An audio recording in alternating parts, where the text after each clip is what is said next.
Russell, ayon kay Woj ng ESPN, Anthony Davis ipinaramdam na kay D'Lo kung anong pakiramdam makahawak ng championship trophy para pag nagkampiyon daw sila, alam na ng Lakers guard ang feeling. Pero bago yan, good news, Cam Reddish spotted na sa floor practice ng Lakers. Isa nga po sa solid role player ng Lakers na wala sa kanilang team ay si Cam Reddish. 7 straight games na nga pong wala si Cam dahil sa natamo nitong right ankle sprain at malaking kawalan talaga ang hassle at defense nito sa Lakers. Lalo't madalas isa siya sa starting forward ng purple and gold. Pero ngayon may good news nga po buha, re-evaluate na si Reddish bukas at spotted na rin ito sa floor practice ng Lakers.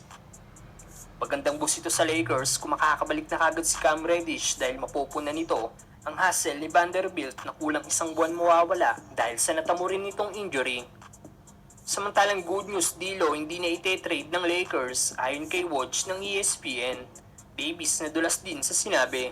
Isa nga po sa malaking dahilan ng winning streak ng Lakers ngayon kung saan naipanalo nila ang kanilang last 3 games ay dahil sa ganda ng nilalaro ni D'Angelo Russell. Sa last 10 games nga po ng Lakers, si D'Lo talaga ang numero 1 player ng team pagdating sa opensa. Dahil tinalo pa nito sina LeBron at Davis sa paramihan ng puntos.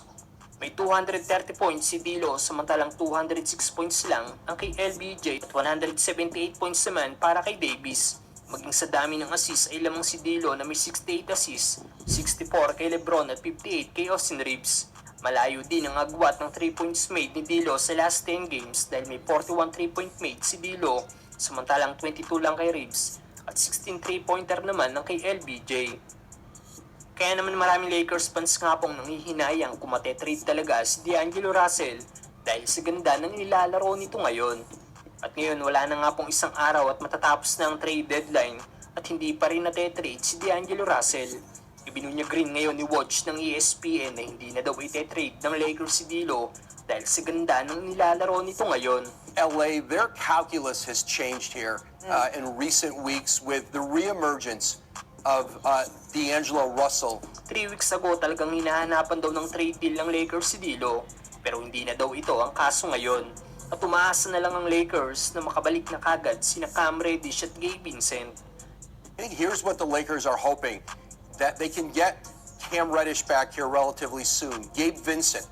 Pinaalam naman ni Anthony Davis na hindi talaga matetrade si D'Angelo Russell dahil sa kanyang house tour kasama si D'Lo. Nakaka-upload lang sa podcast ni D'Angelo Russell na The Backyard.